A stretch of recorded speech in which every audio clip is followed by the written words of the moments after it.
Henry Barry, Lord Santry, was a known drunkard. However, he combined his drinking and debauchery with a love for violence. Barry was reportedly prone to sudden and unpredictable acts of aggression. He is said to have had notches on his pistol barrel to represent those he had downed in duels. He was feared in Dublin for his unpredictable rage and his apparent immunity to prosecution, as he was known to routinely bribe witnesses. Two differing accounts of murders detail the aggression and cruelty of Henry Barry. The first horrifying tale describes his casual cruelty in the murder of a sedan chairman.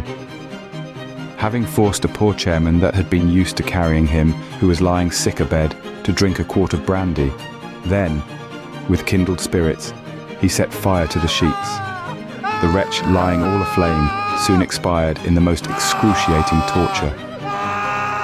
The second murder is a matter of public record as he was arrested and brought to trial, when Henry Barry was embroiled in an incident that resulted in the fatal wounding and eventual death of Laughlin Murphy. At the inquest, the coroner's jury returned a verdict of willful murder and named Henry Barry as the perpetrator. The trial and scandal attracted enormous interest, and the public galleries were packed with fascinated onlookers. The jury heard how, on the 9th of August 1738, Henry Barry and a group of friends spent most of the day drinking in the kitchen of Patrick Corrigan's tavern in Palmerstown.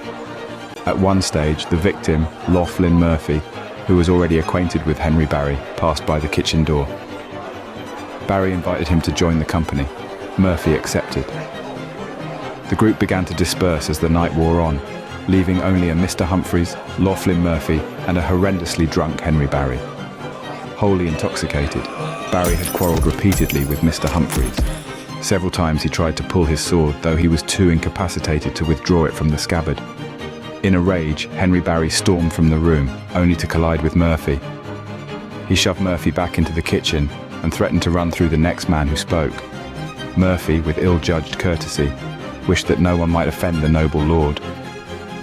Henry Barry was true to his word, and immediately plunged his sword into Murphy's side. Murphy did not die instantly. He died of infection of the wound some weeks after the initial injury. After deliberation, the jury declared a guilty verdict. Henry Barry was sentenced to be executed. Thankfully for Henry Barry, he had influential friends and relatives. Henry Barry was granted a royal pardon in June 1739. His uncle Domville paid off all Barry's enormous debts, and so Barry left Ireland to live out his days in Nottingham, where he died in 1751 at the age of 40, alone and ostracised from his friends and accomplices in Ireland. I have no regrets. They deserved it. I did nothing wrong. They had it coming, I tell you.